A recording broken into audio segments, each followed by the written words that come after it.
Thank you, Nada, for inviting me. Thank you to all to be here. Well, I'm coming from the fight for equality, like all of you. But as your organization, I believe in courage. I believe in we have a old French intellectual who said the bravery of saying what you see and just say it. So coming from the fight for equality against sexism, against homophobia, I started my first big opponent was, of course, the usual patriarchy, the usual traditional Catholic patriarchism. And in that time, I was 20, it was probably more easy because at least we had the feeling that the left was united against this common enemy. And we defeated him a lot. I mean, we had a lot of big winnings. We obtained the first the marriage for all. We obtained many rights, and today I can say as a lesbian that I am equal, which was not the case when I started to be an activist. I was absolutely not an equal citizen. I had the same rights, the same duties, but not the same rights. Today, so I'm coming from an optimistic experience of that fighting can actually produce fantastic effects and can work.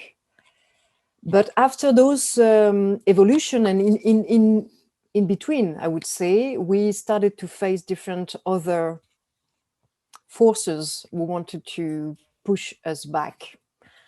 I was becoming journalist.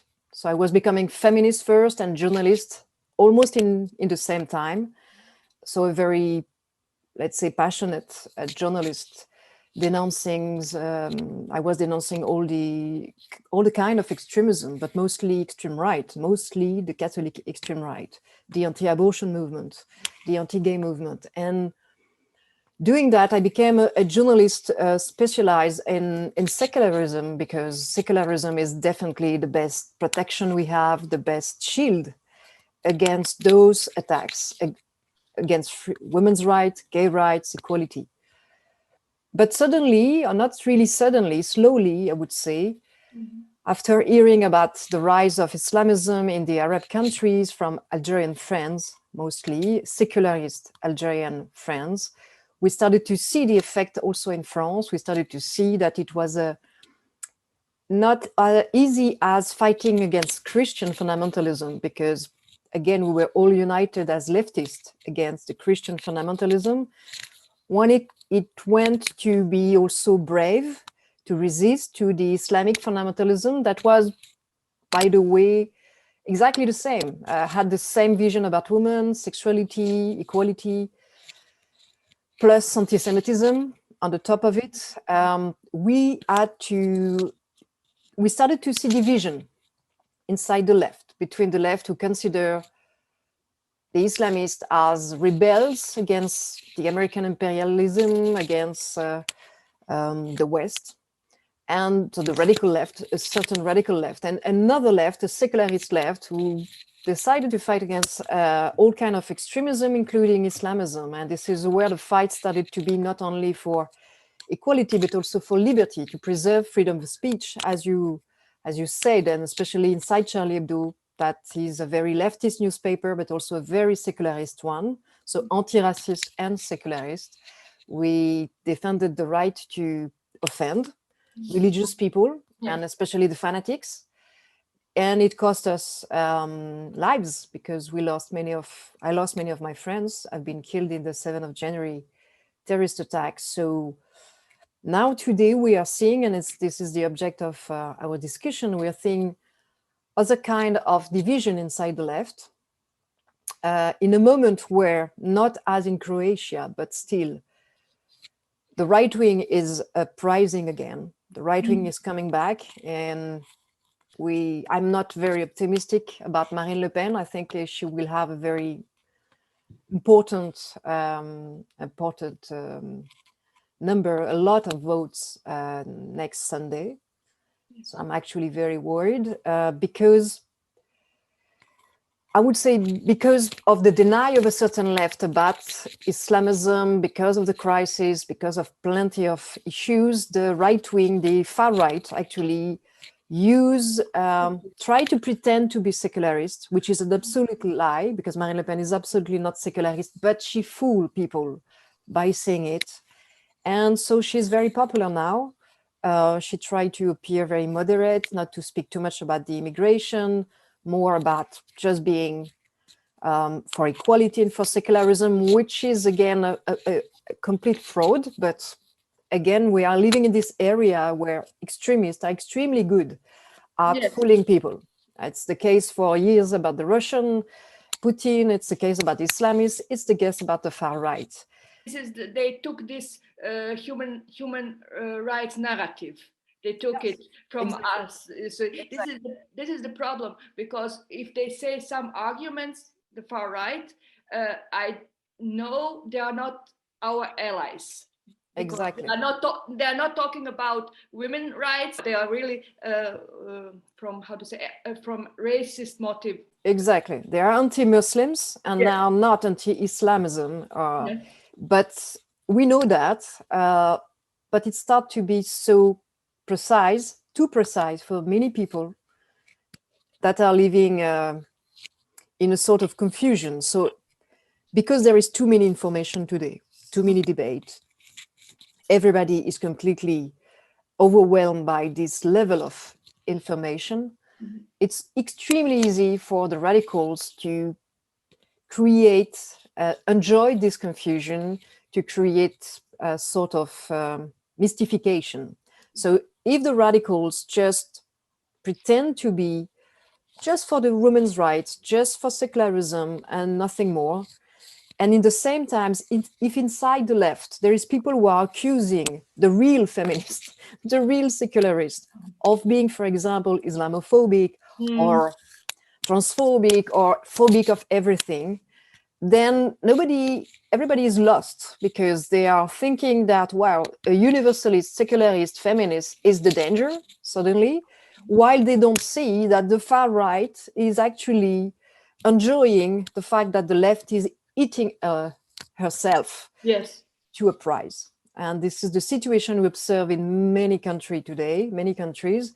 And yes, this is why addressing the division, including inside feminism, is so important. We have to clarify those confusion and to find a way to be more united on essential fight, because there is a lot of fight still to lead. And sometimes we have the impression that we are missing some help coming from or the young generation or some radicals on the left side, because they decided that it is more important to be extremely offended, for example, or extremely, let's say,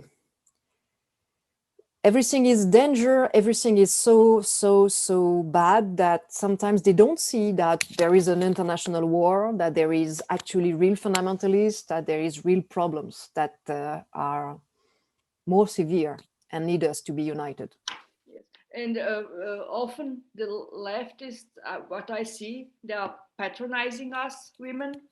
They are fighting battles for, I don't know, for the right to prostitute ourselves, like if this right is the only the most important thing for us, or for surrogacy. And I'm very disappointed, you know. For years, my review, and the name was Pro-Choice, so it was a pro-choice magazine, who wanted to articulate the anti-racist fight and the anti-sexist fight with the secularist fight. And you can imagine how today it's relevant. I'm hearing a lot about intersectionalism, but we did that years ago. We all did intersectionalism. We did articulate those fights, anti-racist and feminist fights, since decades. Yes. But today the problem is the way that some intersectionalists, mostly the most privileged one, coming from American university tradition, want in reality not to articulate those fights, which is what we all want when we are feminists and for equality. They really want to prioritize the anti-racism first in a way that divide feminism, in the way that select who is allowed to speak, who is not, based, for example, on the color of the skin. If you are white, you cannot speak about racism, for example. So instead of improving or uniting, it's dividing the fight. And there is many questions where we can disagree. For example, in my review, in my magazine, we had very intense debate about prostitution. And I would never say I supported many movements extremely against the legalization of prostitution. This is not my personal position. I would be very honest with you. I think prostitution will always exist. I want to find a way to protect people who are dragged into this. For some, it's a work. For some, it's really slavery. But I understand what you said. It's today we have the impression sometimes when we hear new generation that their main fight, the most important one, is not to fight against fundamentalism, people who are killing women, people who are no, it's to fight for prostitution and for veil in France. Yeah. And accusing the other feminists to say, well, I'm not sure that being prostitute or being veiled is exactly the future of women I want as a feminist. Yes. And then they say, wow, you're super, you're far right, you're Islamophobic. I say, you are prostitute-phobic. Yes. And it's the end of the debate. And it's part of the simplification of the word that prepare the spirit to the worse, honestly, because it's so basic, it's so identitarian, and it's so there is manipulation behind, honestly, because you have people, for example, from the world of the night, for the inside the gay movement, you have people who are holding gay bars, for example, who are people of the night. They have a lot of money, and today they are extremely important inside activism.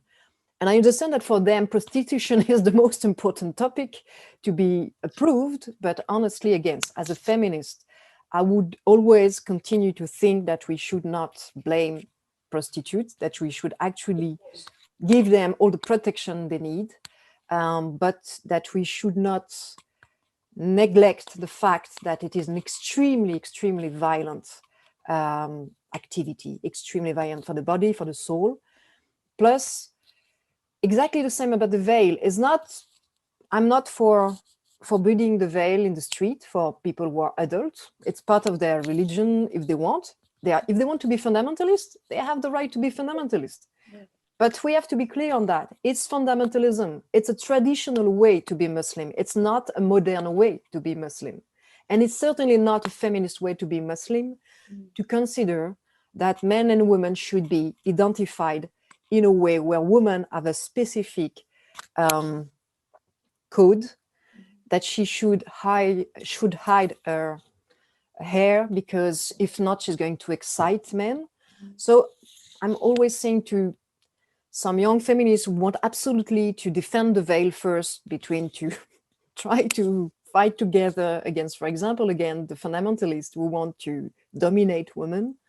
The day where men are going to wear veil, I will have no problem with it. Okay, yes. No problem. But just I am against sexism and everything that is too binary. It's too divisive between men and women. So don't ask me to, demonstrate for the veil. That's too much. And plus we have, again, other fights to lead. Yes, the veil, this is also, I don't see it like emancipation, because this is what I said to one politician in Brussels. I said to him, you have to know what is the motive, why they are covering. It is not it is not the color of the what. It's not because it's not like a trend, like a fashion, or it's not like because it is raining. What is the reason? And the reason is, for me, misogynist. And that's or being traditional, and sometimes they're claiming to be feminist, but honestly they are feminist in the name of God. yes. And I worked too much on the Catholic anti-abortion traditionalists to not recognize exactly the same rhetoric. I even faced Catholic extremists who told me, we are pro-life feminists. Okay, you are pro-life feminists. Yes, it's in the name of God, we are against abortion, but to protect women. So we are feminists. Oh, okay, you want to protect women by forbidding them to choose. Okay, Yeah. but now we have Islamic women who are saying, in the name of God, we want to protect women with veil, and this is why we are feminists. But when it comes from the majority and the old Catholic right wing, honestly, everyone is laughing and see that is just, again, a trick. Yeah. When it comes from a minority who can be victim of racism, this is where the problems began and the division began, because, and this is actually the center of our division. From my generation, your generation, maybe, and the other generation, we are used to have debate about ideas, ideology. Mm. Exactly as you said, we want to know not what people are wearing on their head, what they are thinking, why they are doing it. And we can do, for example, I have friends who are veiled in Egypt, coming from very, very, very Salafist families, and they did emancipate, and they began to start to be really more modern than their parents.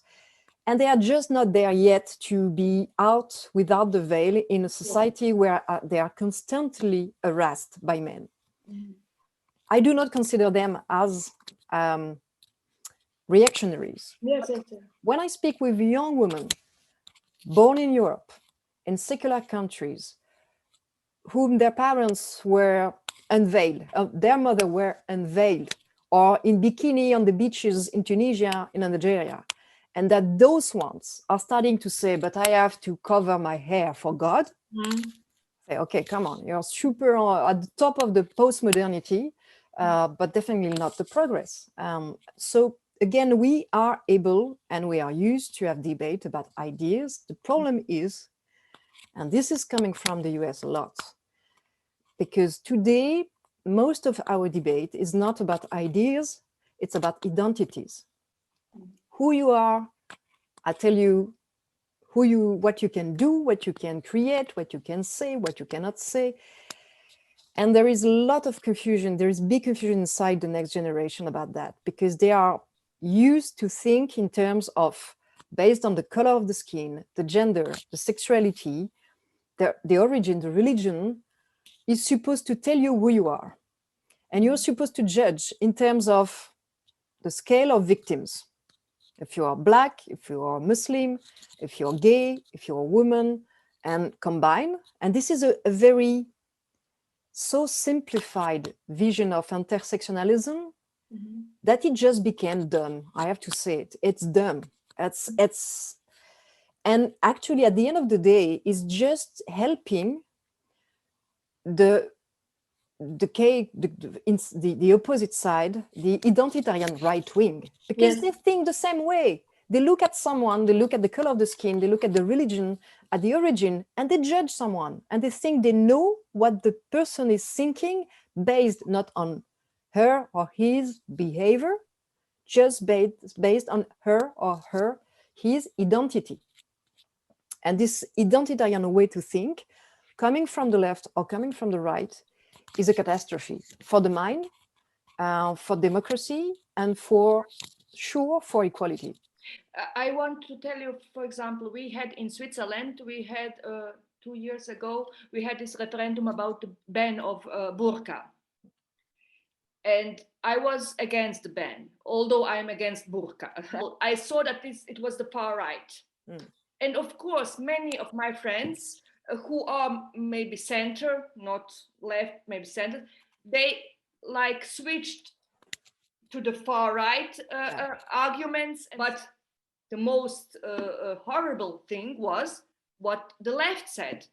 What they made, they didn't say, okay, it's a choice. I mean, you have to live with it. Also, they put the burqa, woman in burqa, and beside the guy from Scream, this with this mask, Scream, and they say so like everybody can wear whatever she wants. I mean, it was so ridiculous. I was ashamed of the left, and I said, I mean, sorry, I said these who wanted to ban burqa, it is banned. They are all far right. This is they are also they were also against equality of marriage and also against women's rights and everything. And I don't want to be part of it.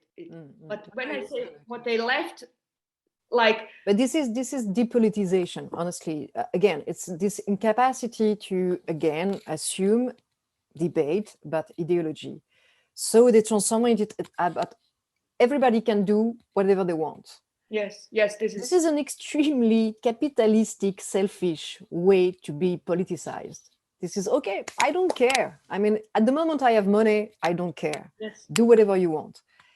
And I have been shocked by the same way inside the Women March in the US, because they put also not the burqa, but the veil as a symbol of feminism.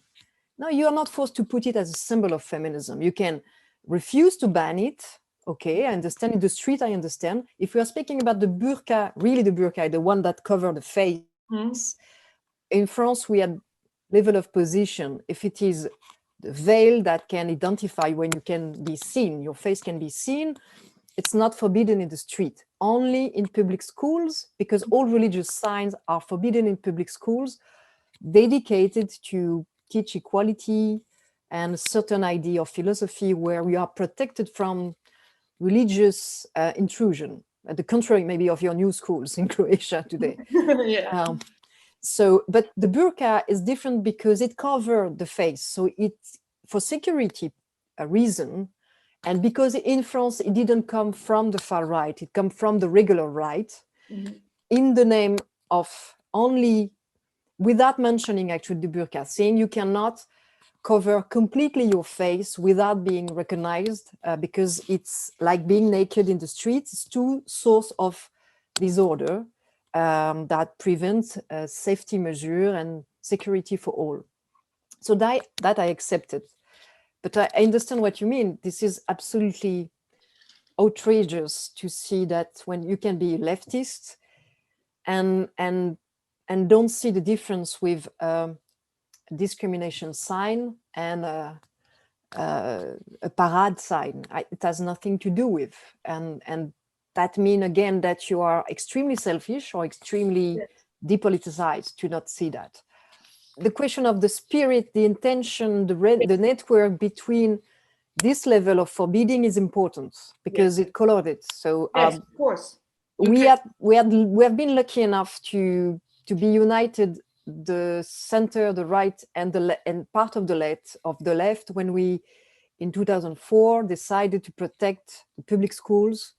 Regarding the history of the public schools in France, coming from century of fight against religious extremism, a place to protect people from it.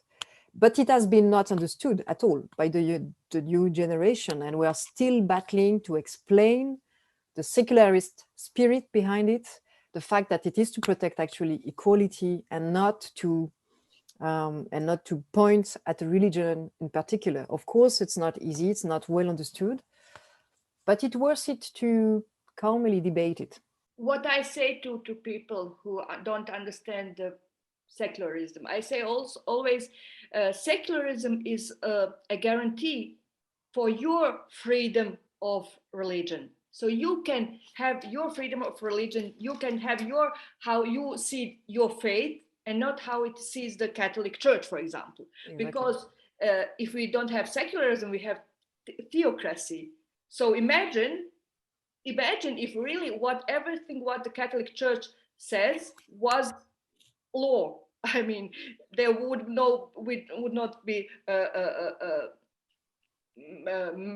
sex before marriage, masturbation, artificial insemination, homosexuality. So think about it. It is easy to be a believer in a secular state. You know? Exactly. This is exactly. what. Try the theocracy. In theocracies, everyone except the most fundamentalists are unhappy. Yes. And you can try, of course, Pakistan, for example, where there is a blasphemy law. And in Pakistan, everyone who is not exactly Muslim the way that the people in power are Muslims, other Muslims, many of minority in Islam, plus, of course, the Hindu, plus the Christian, are extremely discriminated, extremely oppressed in a way that none a single religious minority is in a secular state. And more than secular, we speak about separation. That was the name of the law in 1905 when we vote for the separation between churches and state. And because it came from a fight, a very progressist fight, with a lot of philosophy in it, the spirit is really to say you have to protect the politic from the religious instrumentalization as much as you have to protect the religion from a political instrumentalization. Yes. And I give you an example that maybe will resonate with Croatia. We had a debate one day, especially the debate about it was the previous law before marriage for all. Mm-hmm. I was very involved as an activist. Mm. The leader of the Catholic opposition to that evolution, a very anti-gay leader, a woman, very Catholic, as long as she was arguing about it's going to be bad for the family, it's going to create problem in the society, the kids are going to be all drug dealers, every kind of thing we heard about marriage for all or previous marriage for all, it was okay. But one day she decided to show the Bible inside the National Assembly and to say it's written in it. You should not do that. It's written in it. It became a huge scandal, because she crossed the line. You cannot invoke your faith to push the debate inside the National Assembly where you're supposed to be a citizen representing all the citizens from all different faiths. And again, you have to argue. You cannot invoke a superior level of ideology because this is supremacism. If you invoke your faith, a religion, to close a debate or to win a point, it's not a fair debate. No, it's not ideas against ideas. It's my belief, my sacred belief against your ideas. And the debate is not possible. And it's against democracy, actually. So that's the spirit of separation we want to preserve. Unfortunately, today, we have fundamentalists coming not from the majority, but coming from a minority. Yes. And it's becoming more difficult to resist because they are not using the argument of we are superior, like the Catholic were doing it. They are saying we are oppressed as Muslim. If you disagree with us, you are Islamophobic, which is actually a leftist, wokist approach. Yeah. So it resonates inside left and it's creating confusion. And this is where we are divided because there are some of us who are saying, wait a minute, it's just a strategy. Yeah. They're using the minority approach to obtain exactly what the fundamentalists, the Catholic ones, want to obtain. The fact that their religious beliefs are above the common law, are superior, but they're using the pretext of being a minority to be respected, to impose superiority. Yes.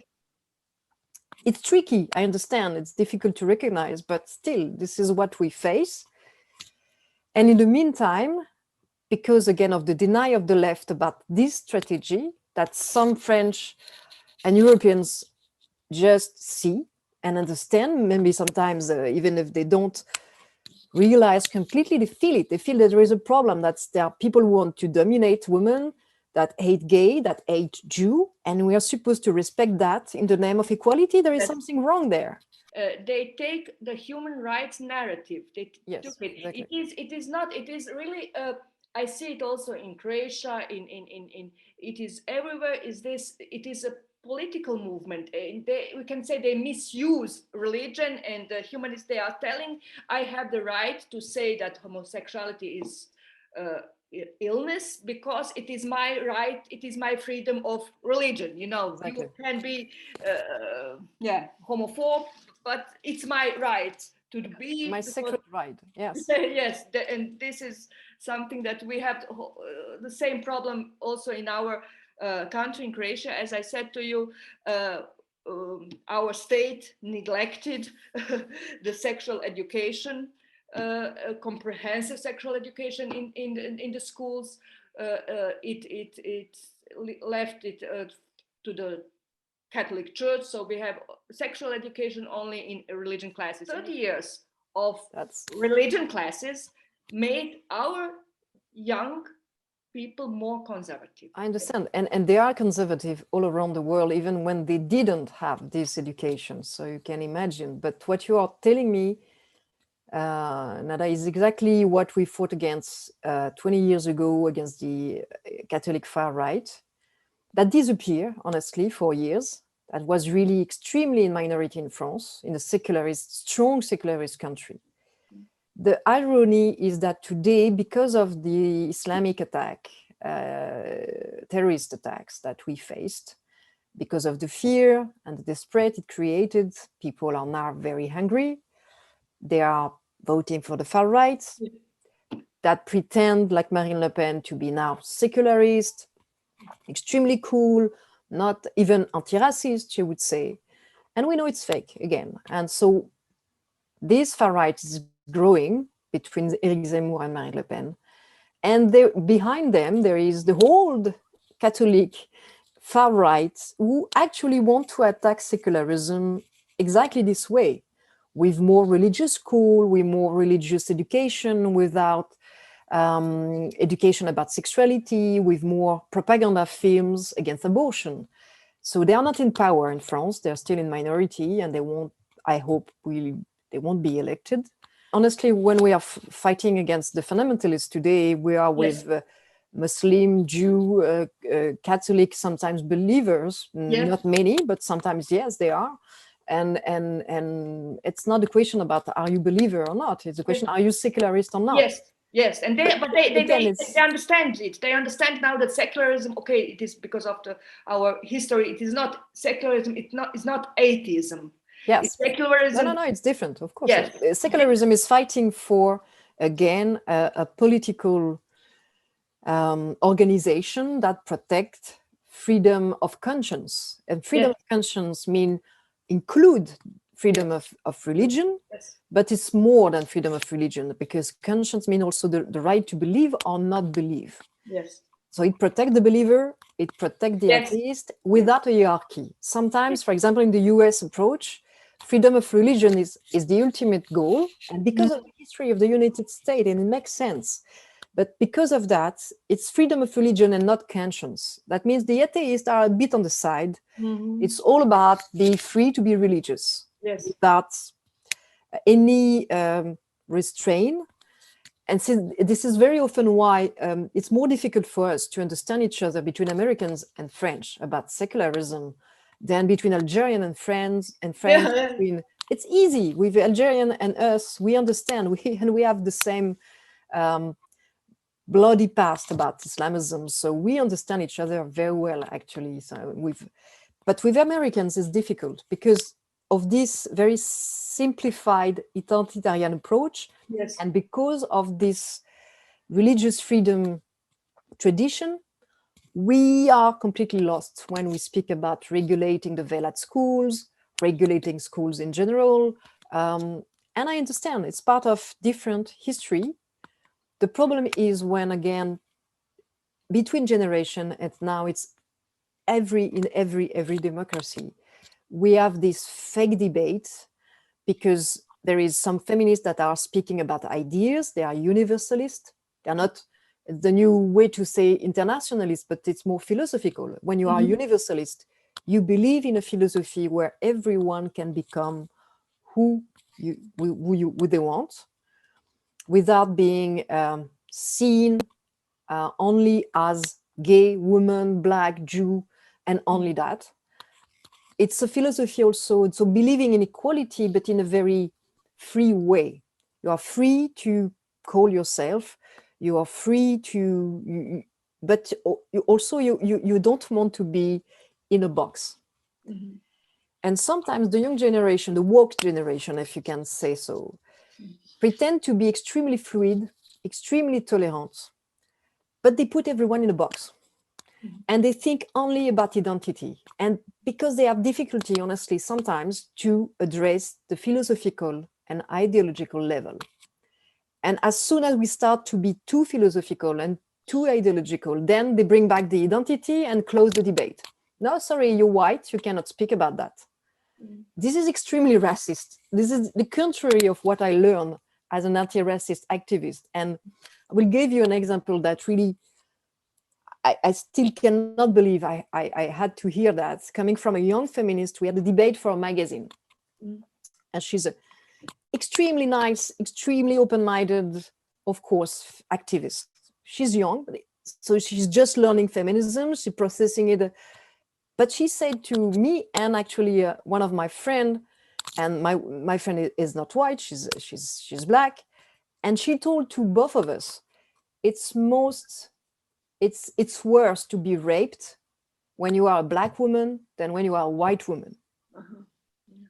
I never heard something like more depressing than that. So we were trying to explain to her that no, there is no such a hierarchy in pain. There is no people who love to be raped because they're white or don't suffer from it because they're white.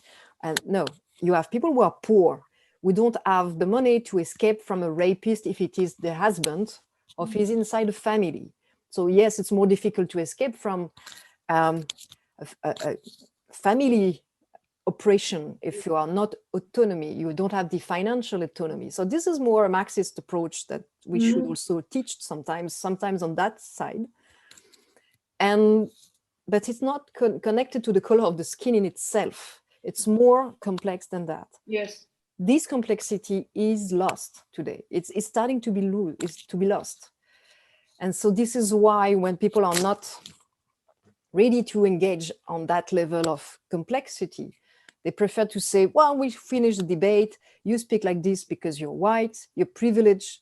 And sometimes coming from very, very privileged, spoiled kid from the highest university and the richest family in the US that are telling, you're privileged because you're white. They're extremely rich, but it's okay.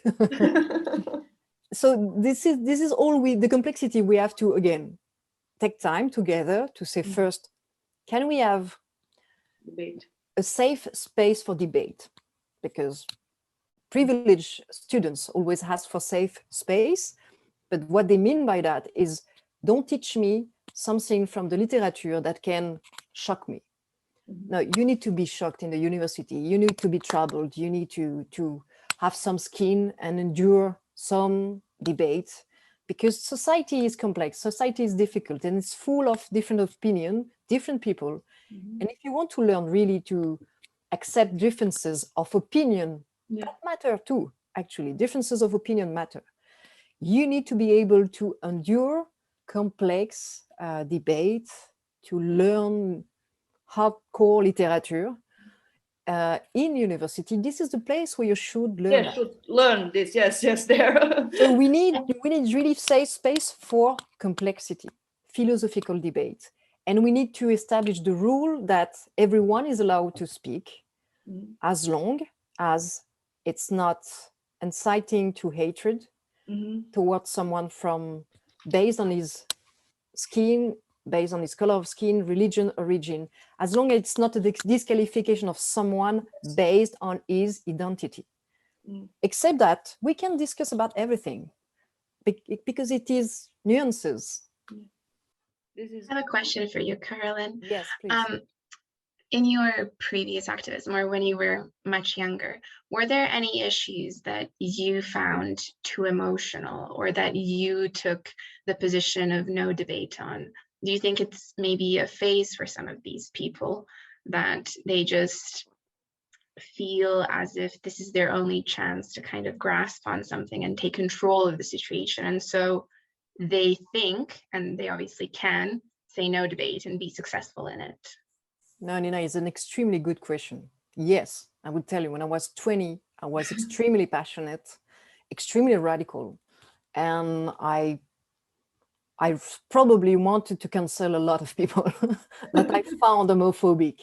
But if I can defend myself, they were homophobic. They were saying really atrocities. They were saying that gay were like animals. They were telling me, I was 20 and probably one of the first lesbian on TV at that time. They were telling in front of me that a gay couple will create monsters if they have kids, that those people will become, again, drug addicts, drug dealers.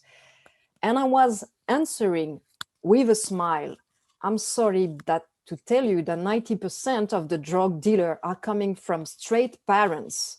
This is a fact. So I'm not feeling responsible there if one day we have child. You already have done your part, straight couple. There is always a way, even if you're furious, even if you are really in front of a real bigot speech, anti-gay speech, something that really revolts you, you have to, if you want to convince the people who can change their minds, if you want to be effective, and this is what I learned to be advocating inside in many TV shows for equality. If you want to convince, you have to be patient, you have to be smart enough to answer quietly and to be able to argue, whatever is the guy in front of you.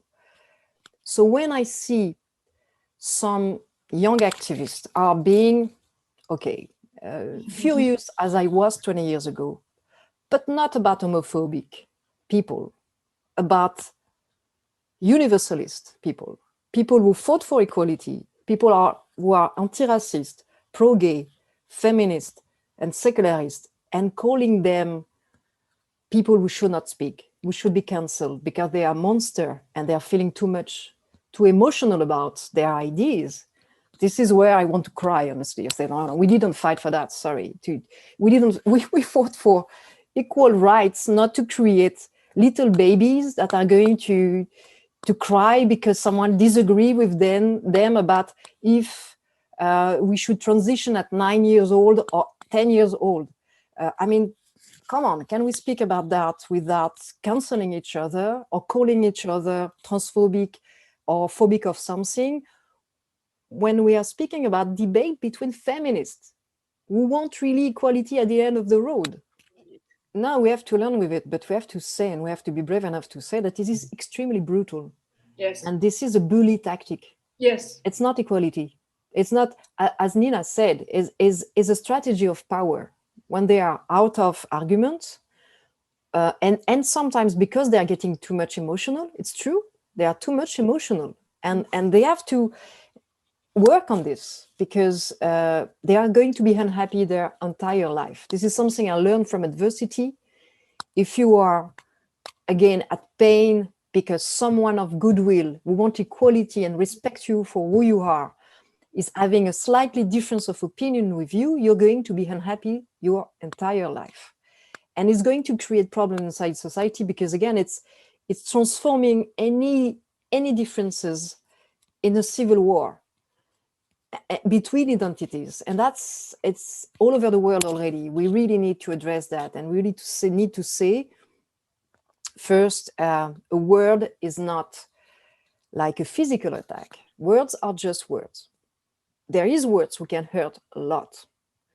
But if you don't see the difference between, for example, a microaggression and a something with minor, something with just being clumsy. Mm-hmm. For example, about transition and being trans, people who are not used can be clumsy. They can use not the right words. They can make a mistake. Again, if they are just clumsy, it's not the end of the world. You have to be patient. Mm-hmm. Even if it's hurting you, you have to be patient and react smartly because it's going to improve actually the tolerance about this new transition. And me, I am coming also from the fight of LGBT movement, where we also articulate a lot the fight with the trans movement. And I can remember what it was 20 years ago to be trans. And I'm happy to see the difference today, but I will not accept also that woman is a word we cannot use in the name of this fight. It's not fair. It's not fair. And we have to work together. The feminists, I mean, I will fight against people who think that there is the only way to be a woman, a biological way. No, I don't believe in that. I think there is many ways to be a woman.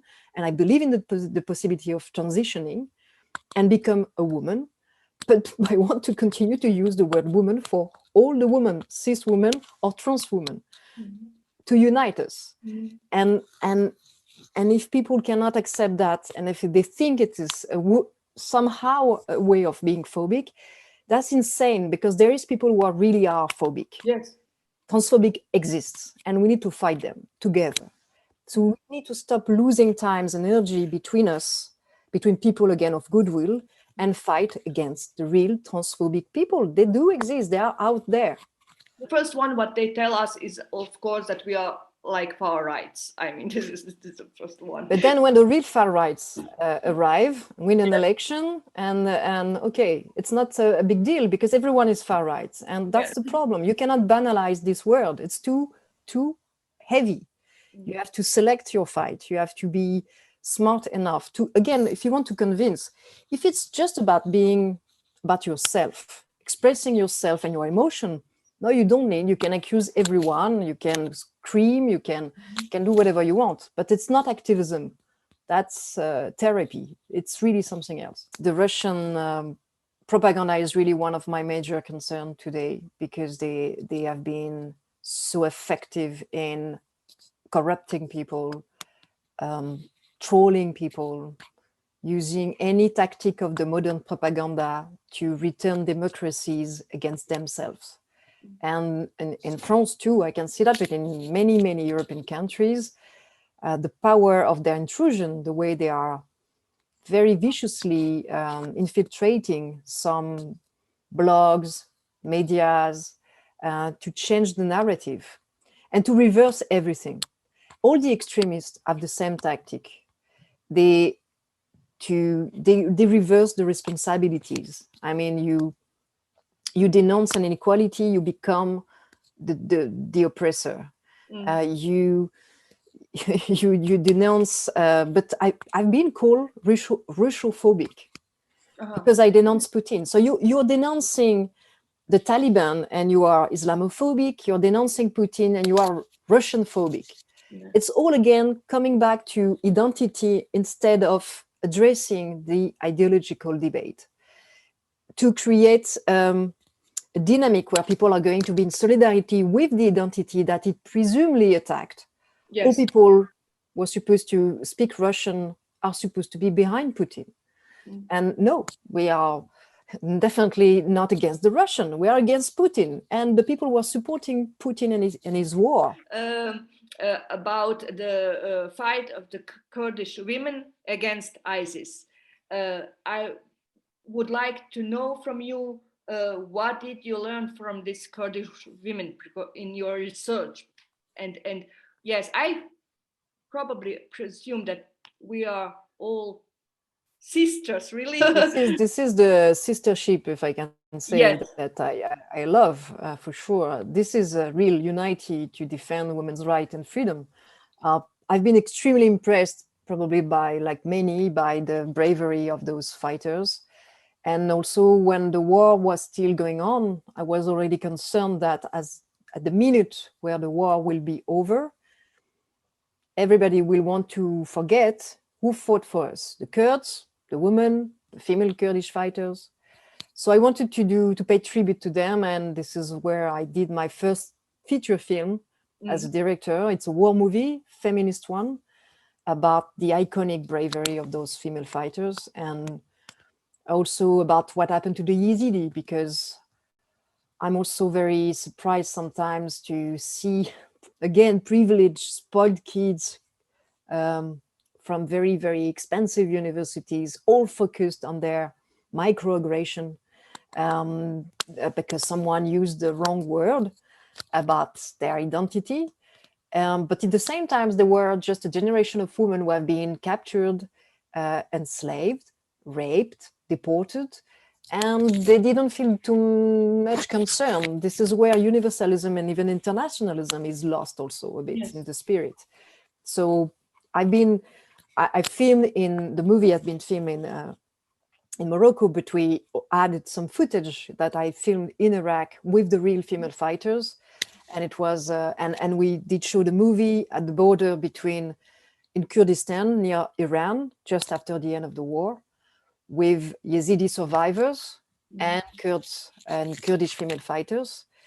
And the female fighters were crying at the end of the movie, and the survivors were extremely proud, which was important for me because knowing what they have been through, seeing them being proud of saying, yes, I'm a survivor, a Yazidi survivor. You can imagine what I had to survive, but I am not ashamed. It's not for me to be ashamed. It's to the ISIS people who enslaved me and raped me. So that was, yes, it's an extremely powerful experience. I also hope you will see it in Croatia one day. It's been seen in Japan, in many, many countries. This is where movies are. They are here to preserve memory, including when we are moved already to the next war. I was a bit too young at that stage, but I'm pretty sure, because I read a lot about that, that the division inside the left, the propaganda was quite the same. I mean, the pro-Serbs propaganda was extremely strong to reverse responsibilities like the Russian will. And the left was extremely divided about the war. And this is also something we can see today. For example, we have a radical left that it is absolutely sure that the blame is only on NATO. Even if we know that NATO never accept Ukraine, they constantly said no to Ukraine, and Ukraine, I mean, have the right to join any alliance they want. But no, they blame NATO more than Putin, which is insane. But this is propaganda. And the fight for gay rights in France. So Serbia is, I would say, a decade or two behind you, and same-sex relationship is obviously in the law, but not communions or partnerships, civil partnerships, or same-sex marriage. So comparing the position of gays and lesbians today in France, what would you say could have been done better to improve it at an even quicker pace? And also not just to focus in on, forming a family and being compared to a heterosexual relationship, but really kind of having your own fight and fighting for your own place in the world. Yes, good question. I would say that, honestly, I think it was easier for us 10 years ago than it's going to be today, again, in this very, very identitarian world, where in the same times, everybody claimed to be tolerant, but in the same times, it's so difficult to have debate about what is the best for all. So I can tell you what we did, because really I had to find the arguments to convince people who were really homophobic. And I can tell you that I've been, for example, auditioned by a commission of senators, so old straight guys, and it was 20 years ago. So they were all straight guys, waiting for the lesbian activists to come and be auditioned. They were looking at me like if they are waiting for, I don't know, a strip show or something that should be very exotic and very particular. And I came, and I'm pretty sure that I obtained what I obtained because I didn't say, you have to respect me as a gay person. I didn't ask for respect. I didn't ask them to love me. I really don't care. They were ugly and I was not interested anyway. I just asked them to respect the principle of equality because it's our common values. I say, this is a question of citizenship. I don't ask you to, again, kiss a man on the lips, or if you're a guy, I'm really not interested in converting you. I'm interested in converting you to the respect of equality and citizenship, because this is the best system for you and I, for us. This is what unites us. You understand what you said about family, but yes, we had to say, and it was for most of us that were not interested in becoming parents, but didn't want to be discriminated still. Mm-hmm. Yes, we have to say sorry. There is no a perfect way to raise children, but what is true that family need protection of the law. When you form an alliance, when you have parents and children, it's best for the children to have a legal frame and legal protection, and you cannot choose to let children without protection. So it was rational, common arguments that they can understand. And again, without asking them to love it or not, be on the principle, respect principle, because principle fortify the society, the unity, and this is the best for the majority of us. So that's the kind of thing that actually convince people who were not convinced. I'm pretty sure that if I was saying to these old senators, well, you are white, straight, old men that I find, by the way, extremely repulsive. I will ask you to not give your opinion on that subject because you're straight and you cannot understand what is my emotion. I'm pretty sure we will have lost everything and we will be still discriminated today and we will not have equality today. I'm sure of that. This is also why I allow myself to be extremely frank with the young activists, because I don't want them to lose their battle. They need to win those battles, but they need to be strategists and generous. And again, control their emotion in order to be effective, because at the end of the day, what matters is the law. Inside equal law, you can become whatever you want. You can stay an anarchist. You can say, fuck the family. I don't want to be that model of parents. You can say everything, but you can choose. So first you have to win the law. And then after, you can be a selfish activist who say just crazy things to be emotional. Obviously, it does come back to that you want to avoid discrimination based on your sex and same-sex relationship. But did that particular fight and the win for same-sex marriage have a real impact on discrimination in the workplace, on the violence that gay people experience in their families, schools, and things as such? It's a different world. I mean, you will always have homophobes. You will always have sexists. You will also always have racist people. And they will even become more brutal once they will lose. Mm-hmm. So, for example, today we have more extremely violent homophobic aggression because people, if they are still homophobic, is that they are lost. But they because we won and we have the law on our side, they are answering with violence. Before that, they didn't need. The violence was everywhere. The violence was inside the institution. The violence was inside the families, everywhere. So what we obtained is now that the violence is only reserved to some wacko, really, really stupid people that still can be violent. But I observe the change. I mean, when I was 20, it was impossible to say who you are in love to your family without fearing their reaction. After the law, my own father invited me to a lesbian marriage.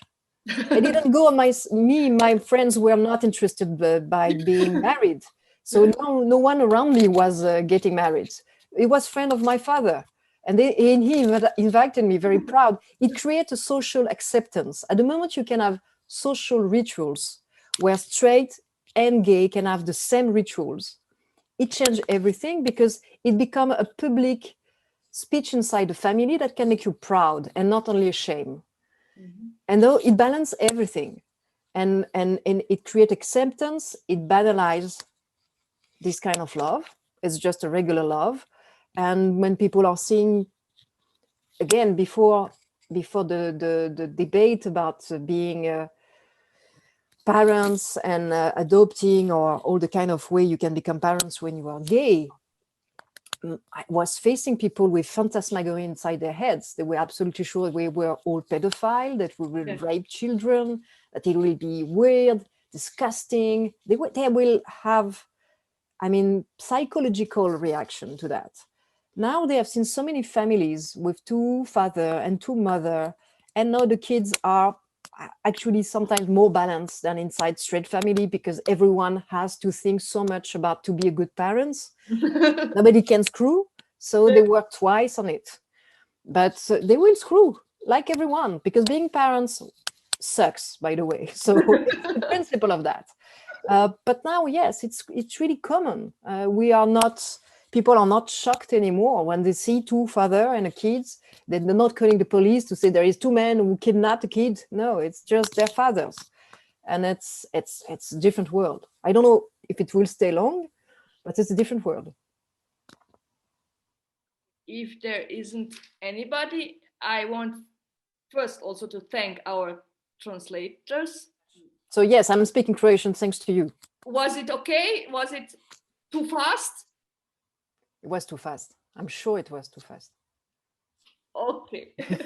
Okay, that's thank you, Slavica. Thank you, Nina. Thank you, Caroline. I hope maybe to see you once in Croatia. I've been to Croatia. This would be great. I did a speech in Croatia, and I have a very good souvenir because, you know, after the terrorist attack of Charlie Hebdo, I've been on Sky News defending the new cover of Charlie Hebdo, making fun about the fanatics, and I've been censored during the live by Sky News, presenting their excuse to the religious viewers who can be offended by seeing Charlie Hebdo alive. And I've been to Croatia for a conference after that, and in a little village, I wanted to buy truffles. And the man in the shop said, "You don't pay, free for you, Sky News." This is something, you know, this is also what I always say. These religious fanatics are always offended by, and what about us? Exactly. But this is, you know, Nada, this is the conclusion. If you're brave enough, civil courage, as you say, if you're brave enough to defend your point, you can win truffles. So it's worth it. Okay, this is a good win. This is a good, really this good. This is a good win. Again, thanks to all of you. Have a good fight on your side against far right, yes, for women's rights and gay rights and secularism. Be brave. You need exactly. Okay, thank you, Caroline. Thank you. Bye, bye. Bye, Caroline. Good evening. Hvala svima koji što ste bili. Hvala. Bye, bye. Bye, bye.